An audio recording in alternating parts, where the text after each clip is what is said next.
और धरती जब बंजर हो तो फूलों के गमले काम आते हैं, और पूरी जिंदगी मोहब्बत में गुजारनी पड़ती है साहब, तब जाकर के दुखों में अपने काम आते हैं, तब जाकर दुखों में अपने काम आते हैं। जोरदार तालियों के साथ मैं आपके ही बीच में फिर नगराला, हाड़ौती, हिंदी सभी रसों से भरपूर गीतकार हास्य कवि को आमंत्रित। साधुवाद, धन्यवाद आदरणीय बालचंद जी भाई साहब और समस्त सुधी श्रोताओं का बहुत आभार कि इतनी लंबी चौड़ी मेरी भूमिका बनाई। जितना लंबा चौड़ा मैं हूँ नहीं, उससे ज़्यादा कहीं मेरी भूमिका बन गई। भाई साहब एक दिन कवि सम्मेलन में आने के लिए तैयार हुआ है, तो इनकी मैडम ने की कि मुझे भी ले चलो, है ना। तो इसको गुस्सा किया, मैडम को भी गुस्सा किया, तो मैडम ने एक गुस्सा लगा दिया इनके पीछे से। अब ये तो गुस्सा क्या नहीं मैडम से, डर रहा मैडम के कैसे ले। तो उन्होंने कहा कि यार तुम्हें बता कि तुम्हें मजाक में दी कि सीरियस में दी। मैडम ने की कई करोगा, सीरियस में दी मैंने। तो आपको जवाब सुन जाओ ऐसा, हालांकि मैडम ने की कि कई करोगा, मैं तो था सीरियस में दी। तो आपको जवाब सुन जाओ ऐसा, हाँ सीरियस में दी तो कोई बात को नहीं, वो मजाक बिल्कुल पसंद को दिया। इंटेलिजेंट आदमी है सब, बिल्कुल सही। हाँ तो ये तो हमारे हाथ की बातें चलती रहती है। देखो यहाँ पर बच्चे भी हैं आपके मनोरंजन के लिए भी। एक बार क्या है कि ये चार बच्चे बातें कर रहे हैं आपस में मिलके। अब देखो बच्चे तो बच्चे होते हैं, एक ने कहा कि हमारा भाई जी ऐसी जोरदार मोटरसाइकिल चलावे नहीं तो पूरी सड़क फाड़ दे। दूसरा बच्चा बोला कि थारा भाई जी तो कहीं को नहीं, हमारा भाई जी ऐसा ट्रैक्टर चलावे नहीं जो आपको खेत फाड़ दे।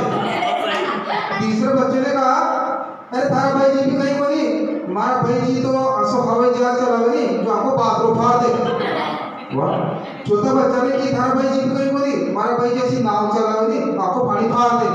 अब ऐसा पांचों बच्चा मेरे जैसे इंटेलिजेंट बेहतर था, उसने किया हमारा भाई जी तो कहीं नहीं चलावे, पर उसने नीचे नहीं आने दी, उसने कि हमारा भाई जी ऐसा पाके आपको पजामा फाड़ दे। तो ये तो बच्चे होते हैं, वैसा कुछ भी कह देते हैं। हाँ वो बात एक दिन ये बिरला जी क्लास में पढ़ा रहे, तो इन्होंने एक बच्चे से कहा कि बता मेरे पास 10 से ऊपर है, उसमें से 5 खराब हो गए तो कितने बच्चे। तो बच्चा उद्दंडी था, बच्चे ने कि पहली से ऊपर का है, से ऊपर बताओ। तो इसने कि मान ले तेरे बाप का क्या जाता है यार। तो चोरा ने भी कह दी कि गुरुजी 20 बचा। इन्होंने कहा 20 कैसे बचे, तो चोरा को जवाब सुन जो, चोरा ने कि गुरुजी तभी मालूम था आपको। तो बच्चे होते हैं सब। देखिए देशभक्ति का माहौल चल रहा है, तो आइए मैं आप सबको अपनी देशभक्ति रचनाओं से जोड़ता हूँ। मना रहा है उन शहीदों के चरणों में मेरा घना श्री छंद, उसके बाद में फिर अपने काव्य पाठ पर आता हूँ कि जग माता वीणा पाणी शारदा भवानी है, ज्ञान की देवी मैया तुझी को प्रणाम है। माँ शारदे से शुरुआत होगा वापस कि जग माता वीणा पाणी शारदा भवानी है, ज्ञान की देवी मैया तुझी को प्रणाम है। तेरी छत्र छाया में शब्दों की माया में मंच पर बैठे कवि बंधुओं को प्रणाम है कि जनता जनार्दन छोटे बूढ़े युवा बूढ़े देव तुल्य बेटे सुधी श्रोता को प्रणाम है। गगन में छाए चांद तारे सितारे और देख रहे देवी देवताओं को प्रणाम है, देख रहे देवी देवताओं को प्रणाम है। आइए अब हम उन शहीदों के चरणों में अपने पुष्प सुमन रखते हैं। कि देश है तुम्हारे गए नाम ऊंचा कर गए, ऐसे देशी भक्तों की रवानी को नमन है। कि देश है तुम्हारे गए नाम ऊंचा कर गए, ऐसे देशी भक्तों की रवानी को नमन है। और जन्म से आजाद था वो अंत तक आजाद रहा, चंद्रशेखर आजाद की कहानी को नमन है। कि अंग्रेजों का काल बनी झांसी की जो ढाल बनी, झांसी वाली रानी मर्दानी को नमन है। और अंग्रेजों से लड़ गया, फांसी पर चढ़ गया, वीर भगत सिंह की जवानी को नमन है, वीर भगत सिंह की जवानी को नमन है। लेकिन फिर भी हमारे मुल्क में कुछ ऐसे सांप्रदायिक लोग हैं, कुछ नफरत से भरे ऐसे कुछ विषैले सांप है जो पल पल में अपना उठाते रहते और देश में हमें कभी मजहब के नाम पर, कभी धर्म के नाम पर जातिवादी दंगे कराने की कोशिश करते रहते। उनको उनकी औकात याद दिलाना चाहता हूँ मैं। ऐसे देश के गद्दारों के नाम मेरा एक छोटा सा मुद्दा कि देश के जो गद्दार है वो किस तरह से देश में गद्दारी कर रहे हैं, और उनको मैं किस तरह से अपना जवाब देना चाहता हूँ कि शांति के इस वतन में नफरत की लौ सुलगाते हैं, शांति के इस वतन में नफरत की लौ सुलगाते हैं। अरे जिस मातृभूमि में जन्म दिया है उसी को लजाते हैं। अरे नपुंसको, तुम एक बाप की औलाद हो नहीं सकते हो जो हिंदुस्तान में रहकर पाकिस्तान जिंदाबाद के नारे लगाते हैं। ऐसे देश जब तक हमारे देश में देशभक्त हैं, ऐसे देशभक्त लोग हैं, तब तक इस देश को किसी की नजर नहीं रख सकती है। और आइए आज के इस माहौल में, आज के इस परिवेश में पंचायत के सरपंच श्री पर्वतलाल जी पधार चुके हैं। तिरंगा यात्रा में आप गए थे, तो आपका बहुत बहुत अभिनंदन, स्वागत किया आपके पंचायत के सभागार में। आज देश के जो बड़ी बड़ी हस्तियाँ, बड़े बड़े कवि है, चलो आप काव्य रस का जो आस्वादन हम सब कर रहे हैं, तो एक बहुत सौभाग्य की बात है। तो बहुत बहुत हमारे सरपंच साहब का अभिनंदन है। और भैरवलाल जी ने करना आपकी काव्य यात्रा जारी करी है। आदरणीय सरपंच साहब का आज के इस कार्यक्रम में बहुत बहुत स्वागत है, वंदन है, अभिनंदन है। आजादी का अमृत महोत्सव चल रहा है और भाई साहब बैठ जाइए ना। भगवान ने देखो खड़े रहने के लिए पाँव दिए हैं, सुनने के लिए कान दिए हैं, काम करने के लिए शरीर दिया है, तो बैठे रहने के लिए भी कुछ ना कुछ साधन दिए हैं, तो उसका उपयोग करें। और आप लिहाजी धोइए। हाँ, बहुत शानदार काव्य महफिल चल रही है हमारी। और आइए अब आपको मेरी देशभक्ति रचनाओं से जोड़ता हूँ। सर्वप्रथम मेरी एक देशभक्ति रचना है जो काफी चर्चित हुई है यूट्यूब पर भी, एक मुलाकात शहीदों से। उसका शीर्षक है एक मुलाकात शहीदों से। अगर इस वर्तमान हालात में शहीद जो कि भगत सिंह है, सुखदेव है, राजगुरु है, लक्ष्मीबाई है और महात्मा गांधी है, वो अगर मुझसे मिल जाए और उनसे मेरी बातचीत हो तो फिर हमारे बीच में क्या वार्तालाप हो। तो एक दिन रात को मुझे ऐसा स्वप्न आया और मैंने स्वप्न में सभी शहीदों से एक एक करके मुलाकात की, तो उनके और मेरे बीच में क्या बातें हुई, आइए मैं अपनी इस प्यारी सी रचना के माध्यम से आपको सुनाना चाहता हूँ कि एक दिन की बात थी, वो 15 अगस्त की रात थी। मैं रात को सो रहा था और मीठे सपनों में खो रहा था। तभी एक ऐसा जोरदार सपना मुझे आया। मेरे खुद को स्वर्ग में शहीदों के बीच मैंने पाया। भगत सिंह, सुभाष, सुखदेव और लक्ष्मीबाई वंदे मातरम गा रहे थे, तो दूसरी तरफ बैठे बैठे बापूजी देश की दुर्दशा पर आंसू बहा रहे थे। भगत सिंह, सुभाष, सुखदेव और लक्ष्मीबाई वंदे मातरम गा रहे थे, तो दूसरी तरफ बैठे बैठे बापूजी देश की दुर्दशा पर आंसू बहा रहे थे। बापूजी ने मुझे सीने से लगाया और कहा, बताओ मेरे देश के क्या हाल है। मैं बोला रे बापूजी देश के बहुत बुरे हाल है। चारों तरफ आतंक, हिंसा और भ्रष्टाचार का जाल है। चारों तरफ आतंक, हिंसा और भ्रष्टाचार का जाल है। देश की युवा पीढ़ी विदेशी वस्त्रों को अपना रही है और लड़कियां ऐश्वर्या राय बन के कॉलेजों में जा रही है। देश की युवा पीढ़ी विदेशी वस्त्रों को अपना रही है, लड़कियां ऐश्वर्या राय बन के कॉलेजों में जा रही है। आपकी गांधी जी अब कमाई का जरिया बन गई है। इंसान वही है पर वस्त्र विचार सब पाते नहीं है। आपकी गांधी जी अब कमाई का जरिया बन गई है। इंसान वही है पर वस्त्र विचार सब पाते नहीं है। ये सुन बाबूजी ने अपना सिर कूट लिया। क्या इसीलिए मैंने देश को आजाद किया? क्या इसीलिए मैं जिंदगी भर एक केनर लाठी और धोती में दिया? अब भगत सिंह की बारी आई। उन्होंने भी हाल चाल की बात दोहराई। बताओ मेरे देश में क्या हाल है। मैं बोला क्रीम तो चली गई, अब तो सब फांसी मार है। मैं बोला क्रीम तो चली गई, अब सब फांसी मार है। आप देश के लिए लड़े नेता लोग कुर्सियों के लिए लड़ रहे हैं। आप देश के लिए लड़े नेता लोग कुर्सियों के लिए लड़ रहे हैं। अरे आपने देश को आजाद कराने के लिए जान दी थी, वो देश को वापस गुलाम बनाने के लिए जाने दे रहे हैं। इंसानियत और ईमानदारी में यहाँ पर धज्जा उड़ रही है। मंदिर मस्जिद संसद कुछ भी सुरक्षित नहीं है। इंसानियत और ईमानदारी की यहाँ पर धज्जा उड़ रही है। मंदिर मस्जिद संसद कुछ भी सुरक्षित नहीं है। नित नए मुद्दों की तलाश में नेता लोग भटका खा रहे हैं। अरे शर्म तो इनसे कोसों दूर ये संसद में भी लाखों से चला रहे हैं। शर्म तो इनसे कोसों दूर ये संसद में भी लाखों से चला रहे हैं। अनपढ़ और अयोग्य व्यक्ति मंत्री बनाए जा रहे हैं। इंसान की बात छोड़ो, यहाँ तो गधे भी गुलाब जामुन खा रहे हैं। इंसान की बात छोड़ो, यहाँ पर तो गधे भी गुलाब जामुन खा रहे हैं। अब लक्ष्मीबाई की बारी आई। उन्होंने भी हाल चाल की बात दोहराई। बताओ मेरे देश में क्या हाल है। मैं बोला तुमने सन 57 में तलवार चलाई थी, लड़कियां अब स्कूटी और कार चला रही है। मैं बोला ना तूने सन 70 में तलवार चलाई थी, लड़कियां अब स्कूटी और कार चला रही है। तूने देश को आजाद कराने में अपनी जान दी थी, वो इंस्टाग्राम फेसबुक पे अपनी जान लुटा रही है। तूने देश को आजाद कराने में अपनी जान लुटाई थी, वो इंस्टाग्राम फेसबुक पे अपनी जान लुटा रही है। तो मेरी बात सुन के सब शहीद एक साथ रो पड़े, इन देशवासियों के खातिर हम ठोकर में लड़े।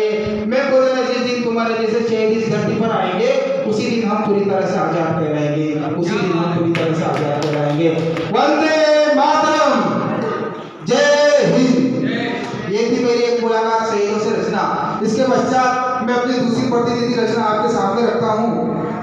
एक आज के इस माहौल में हमारे देश की जो सीमाओं पर तैनात है सैनिक, उसके परिवार वाले क्या सोचते हैं। हम जो देश के अंदर हैं वो तो अपने परिवार के साथ बैठकर उत्सव मना सकते हैं, हर खुशी हर गम में शामिल हो सकते हैं, लेकिन एक फौजी के लिए ये बहुत कठिन होता है। तो उसके परिवार वालों की उससे कुछ अपेक्षाएं होती है, कुछ आशाएं होती है। तो फौजी के परिवार की बेटी, उसकी माँ, उसकी पत्नी और उसके पिता उससे क्या अपेक्षाएं रखते हैं, ये मैं अपने प्रतिनिधि देशभक्ति रचना के माध्यम से आपको अवगत करूँगा। सर्वप्रथम फौजी की माँ अपने बेटे को जब फोन लगाता है, वो हालचाल सुनाता है, तो माँ कहती है कि बेटा मैं जीवन के अंतिम पड़ाव पर हूँ और अगर तू आ जाए तो मैं अच्छी तरह से सांस लेकर भगवान के पास चली जाऊँ। तो एक फौजी की माँ का अपने फौजी बेटे के नाम का संदेश होता है। उसकी माँ क्या कहती है कि बेटा जल्दी आ जाना, बेटा जल्दी आ जाना, पल पल सांसें गिनती जाऊं, अंतिम दर्शन कर जाना, बेटा जल्दी आ जाना, बेटा जल्दी आ जाना। कितने सालों बीत गए बूढ़ी आंखें तरसे, कितने सालों बीत गए अरे बूढ़ी आंखें तरसे, तेरी याद में सावन जैसी झर झर झर झर बरसे, मेरे हाथ की बनी हुई एक रोटी तो तू खा जाना, बेटा जल्दी आ जाना, बेटा जल्दी आ जाना। अब एक फौजी का पिता, एक सैनिक का पिता अपने बेटे को क्या कहता है कि बेटा जल्दी आ जाना, बेटा जल्दी आ जाना, मेरी गोद में सर रख करके धीरज मुझको बता जाना, बेटा जल्दी आ जाना, बेटा जल्दी आ जाना। कितने हैं अरमान अधूरे, कितनी बातें बाकी है, कितने हैं अरमान अधूरे, कितनी बातें बाकी है, जीवन की इस शाम के बस चंद लम्हे ही बाकी है, मेरी उंगली पकड़ के बेटा थोड़ा सा तो मुस्कुरा जाना, बेटा जल्दी आ जाना, अरे बेटा जल्दी आ जाना।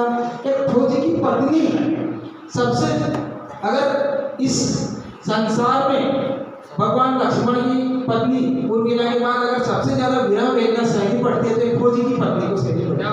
मन में भावनाओं के हजारों सिंधु सागर उमड़ते हैं, लेकिन कुछ कह नहीं पाती है। बूढ़े सास ससुर की सेवा करती है और सिर्फ एक उम्मीद, एक आशा की किरण लिए रहती है कि कभी तो आएंगे, कभी तो आएंगे। लेकिन हर फौजी की पत्नी के नसीब में नहीं रहता है कि जिंदा लौट के आ जाए। बहुत सी बार तो पार्थिव शरीर जब आते हैं तो उस समय जो असहनीय पीड़ा होती है, शायद वो हजारों लाखों वेदनाएं सहे फिर भी ऐसी पीड़ा नहीं होती है।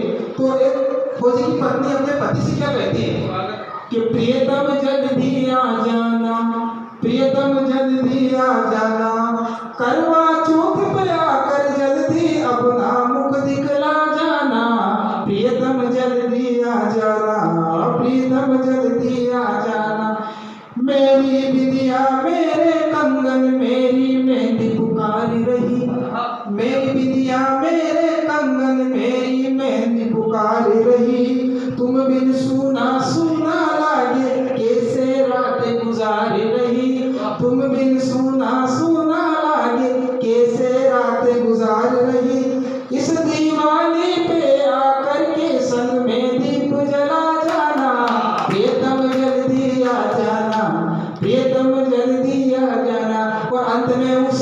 शहीद की उस फौजी की एक छोटी सी प्यारी सी बेटी होती है, वो भी अपने गुजराती भाषा में अपने पिताजी को कहती है कि पापा जल्दी आओ ना। हम देश के अंदर रहकर देश की सेवा करते हैं, लेकिन हमारे बच्चों की क्या चाहत होती है कि पापा साथ पाए तो मेरे खिलौने लाए, मिठाई लाए। लेकिन जब एक फौजी घर पर आता है तो उसकी बिखेरी क्या चाहत रहती है कि पापा केवल आप आ जाओ, हमें कुछ नहीं चाहिए, केवल आप आ जाओ, आप हमारे लिए सबसे बड़े खिलौना हो। तो वो कहती है कि पापा जल्दी आ जाओ, पापा जल्दी आ जाओ, गोद में मुझको आकर तुम जल्दी से उठाओ ना, पापा जल्दी आ जाओ, पापा जल्दी आ जाओ, नहीं चाहिए खेल खिलौने आकर गले लगाओ ना, पापा जल्दी आ जाओ, पापा जल्दी आ जाओ। तो ये थी मेरी देशभक्ति रचना, जो कि वीर शहीदों के क्या बात आनंद थी। आप अमृत महोत्सव है उसके लिए बिल्कुल बहुत अच्छे सुन रहे हैं। और बीच में हमारे सरपंच साहब आ गए तो मेरा कविता गाना सार्थक हो गया है। और वो तो देखो मिलकर याद करे वो बचपन की बातें, अरे आओ मिलकर याद करे वो बचपन की बातें, अरे घर के सोने आंगन की रिमझिम बरसाते, अरे घर के सोने आंगन की रिमझिम बरसाते, आओ मिलकर याद करे वो बचपन की बातें। और बचपन का पहला पड़ाव देखिए, जब हम एक छोटे से शिशु होते हैं और जब हम जमीन पर चलते हैं माँ की गोद में और पिता के कंधों पर बैठे रहते हैं, उस समय का मैं आपको वृतांत सुनाना चाहता हूँ कि माँ के प्यारे आंचल में छिप कर के सो जाना। बचपन में माँ के प्यारे आंचल में छिप कर के सो जाना, उंगली पकड़ के पापा की घर से बाहर जाना, माँ के प्यारे आंचल में छिप कर के सो जाना, उंगली पकड़ के पापा की घर से बाहर जाना, दादी की बाहों में आकर ऐसे सिमट जाना, अरे घोड़ा बनाकर दादा को अंगना में खूब घुमाना, अरे बुआ भतीजा के वो पावन रिश्ते नाते, अरे बुआ भतीजा के वो पावन रिश्ते नाते, अरे आओ मिलकर याद करें हम बचपन की बातें। जब हम 5-6 साल के होते तो हम विद्यालय में प्रवेश लेते, उस समय हमारे बचपन का दूसरा पड़ाव शुरू होता है। तो विद्यालय में हम क्या क्या करते हैं देखिए, बस्ता टांगे लेकर पहने रोते स्कूल जाते, सभी के साथ यही हुआ, रोते हुए स्कूल जाते, बस्ता टांगे लेकर पहने रोते स्कूल जाते, अरे उठक बैठक स्कूल में प्यार से बड़े लगाते, बस्ता टांगे लेकर पहने रोते स्कूल जाते, उठक बैठक स्कूल में प्यार से बड़े लगाते, जोर जोर से प्रार्थना में राष्ट्रगान का गाना, अरे टूटी साइकिल केजी चला के गिरना और गिराना, अरे दोस्तों के गुल्ली डंडा दौड़े खूब लगाते, दोस्तों संग गुल्ली डंडा दौड़े खूब लगाते, अरे आओ मिलकर याद करें हम बचपन की बात। थोड़ा सा तालियों से साथ दे दीजिए मेरा, आओ मिलकर याद करें हम बचपन की बातें, अरे घर के सोने आंगन की रिमझिम बरसाते। अब देखिए बचपन में हम जब मामा के गांव में जाते हैं तो एक ऐसा लगता था हमको, अभी जो विदेश यात्रा घूम के आते हैं भाई साहब, उसमें भी ऐसा मजा नहीं आता है जो मजा मामा के गांव में आता है। क्योंकि माँ क्या करती थी, 8 दिन पहले हमें पकड़ के और जोर जोर से टाप से रगड़ रगड़ के दिलाती थी, ना ले नहीं तो तुझे मामा के गांव में नहीं ले चलूंगी। और ऐसा हमको पूरा बांध कर देती माँ। त्योहार आते 8 दिन पहले हमारी टाप से रगड़े चालू हो जाती, तो हम मामा के गांव में जाने के चक्कर में ना लेते थे और मेल भी खुलवा देते थे। तो उस समय का वृतांत मैं आपके सामने रखना चाहता हूँ कि गर्मी में छत पे जाकर दादी के संग सोना, गर्मी में छत पे जाकर नानी के संग सोना, अरे आसमान के तारों को गिर के उनमें सोना, गर्मी में दादी के संग में जाकर सोना, अरे आसमान के तारों को गिर के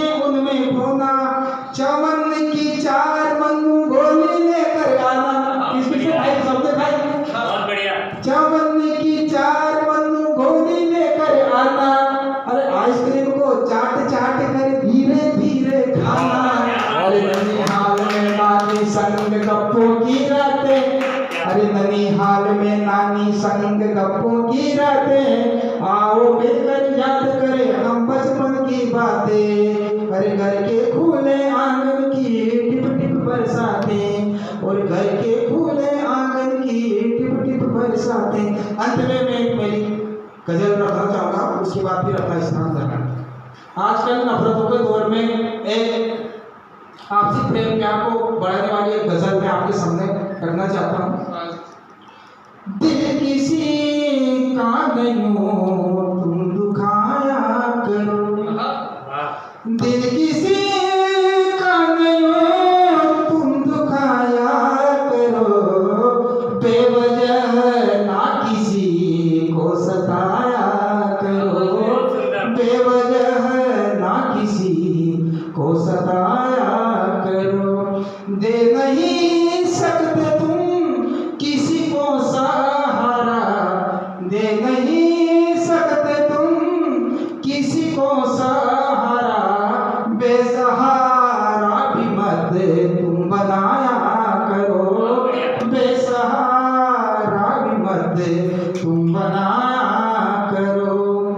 कड़वे बोल किसी को ना सुनाया करो, कड़वे बोल ना किसी को सुनाया करो, मौका मिले तो गिरे को उठाया करो, मौका मिले तो गिरे को उठाया करो।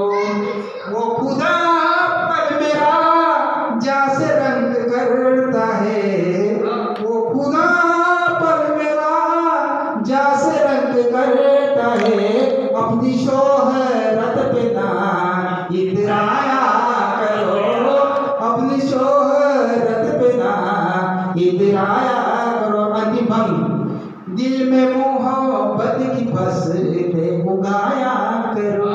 सब अच्छा, दिल में मोहब्बत की फसलें उगाया करो, छोटी सी जिंदगी है हंसाया करो। एक दिन मिल जाना है इस मिट्टी में, प्यार सभी पे अपना लुटाया करो, प्यार सभी पे अपना लुटाया करो। बहुत बहुत धन्यवाद, शुक्रिया, साधुवाद। शादी ब्याह में जब शादी ब्याह रस्ते तो महिलाएं बने बने गाती है ना, तो उन बने बने में कोई ध्यान नहीं देता है, लेकिन मैं ध्यान देता हूँ, मैं महिलाओं के मामले में ज्यादा ध्यान देता हूँ। नोट की जाए तो उनके बने बने में मैंने ध्यान दिया। देखो सरपंच साहब, समय ऐसा चल रहा है कि हर एक चीज में परिवर्तन होना चाहिए, लेकिन महिलाएं जो बने बने गा रही उनमें कोई परिवर्तन नहीं कर रही, वो सदियों से ऐसे चले आ रहे है ना। जैसे कि महिलाओं में बने बने गाती भाई साहब, है ना, और जैसे कि मान लो शादी ब्याह रच गया भाई साहब, है ना, तो जिस दिन लगन जलाता है उस दिन महिलाएं गीत गाती है। भी तो रचरया बेरुलाल रा ब्याव, पाती वो हरियाली में के बना का मसाजी रचावे बतिया ब्याव, पाती वो हरियाली में। भाषा महिलाएं क्या कह रही है कि पाती वो हरियाली में, और माना कब करे भयंकर गर्मी में महीने में, और महिलाएं के गाई के पाती वो हरियाली में। संशोधन करना चाहिए कि चाहिए, और एक और बात कह रही है कि बना का मासाजी रचावे बतिया, मासी जान की बात तो मासी जीव ले लो ना, मासाजी बता रचाते बतिया। अरे बचा पैसा तो सब बना का पापा लगाया, उनका बैठी लगाया काजू को संशोधन नाम को बेरुलाल नगराना नहीं कर सकता। तो ये चीज में संशोधन करना चाहिए। भी तो रचे रया ब्याह पाती वो भरी गर्मी में, और बना का भाई जी रचावे भतीजा ब्याह, ये गाना चाहिए, छोरा ब्याह पाती हो। और दूसरे दिन भाई साहब जब वो नाश्ता करने जाती है तो वहां भी गीत गाती है। बना का काका सा के चाय का बड़ा शौक है, चाय पिला दूं दूध पिला दूं, शक्कर का कंट्रोल है। अब ये देखो शक्कर का कंट्रोल है, बस अभी बड़ी बात की थी। बता का काका जी तो 20 रुपया की शक्कर होते ना लाके काम चलाए बाबू, और केरी के शक्कर को कंट्रोल है।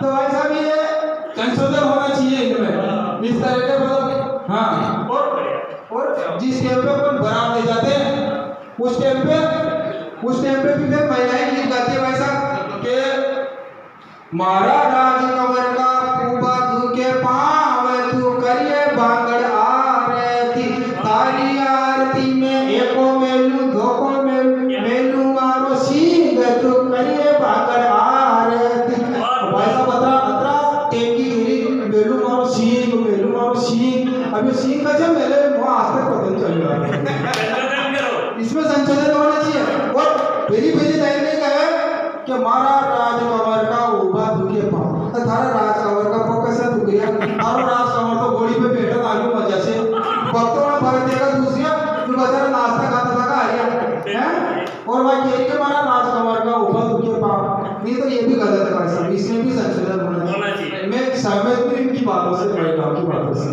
और देखो रात में बना गाना गाती है और क्या गाती है चुप चुप खड़ा बनना कॉलेज की गेट पे हाथों में किताब बनना शादी के अफसोस में थोड़ा थोड़ा गुस्सा मेरे मासा जी पे आता है ऐसी काली बनड़ी हमारे लिए ढूंढी भाई साहब खुद तो कालो बट्टो वेस्ट इंडीज को ब्रांड तारा बन रहे हो और कह रहे हो कि ऐसी काली बनड़ी हमारे लिए ढूंढी कर ले पांडो इतनी मलेगा पांडो रहेगा इनके काली जिंदगी भर तो इस तरह के गीत महिलाएं गाती हैं इनमें संशोधन होना चाहिए और महिलाएं तो गाती जो गाती है ये बाजा वाला भी काम नहीं पड़े भाई साहब ये भी थोड़ा जीव ले बचारो पीरो पूरी मोटर भर के लायो 1 लाख रुपया का कीड़ा लायो पूरा पोटला बांध के लायो आसपास का सब अड़ोस पड़ोस से लायो और मोसारो ले लायो और बाजा वालों का गीत गायो अंदर तो मोसारो पे लायो बाजा वालों का गीत गायो क्यों नहीं आयो रे ये क्यों नहीं आयो रे ए बीरा रे चुंदड़ी तो फाटी रे बीरा फाटी मारी कांच रे लाजो रे लाजो बीरा लाजो मारी अब बीरा का दिमाग खराब कि 1 लाख रुपया लगाया अपने मोसारो देना आया ये कर फोटो गाली क्यों नहीं आयो रे दादा क्यों नहीं आयो रे और फिर बात में गिरी वा बेन भी गिरी के चुंदड़ी तो फाटी बीरा फाटी बचोर 4000 की तो उनके वो पता की साड़ी लगवा के क्या वाह आगे पेरावड़ी में देवा साड़ी लायो हां नेट की साड़ी बनारसी साड़ी लायो चुंदड़ी साड़ी लायो अन बेन गिरी के चुंदड़ी तो फाटी रे बीरा तो ऐसा भी इन गीतों में संशोधन होना चाहिए कि चाहिए और ये बेरों ने नहीं करेगा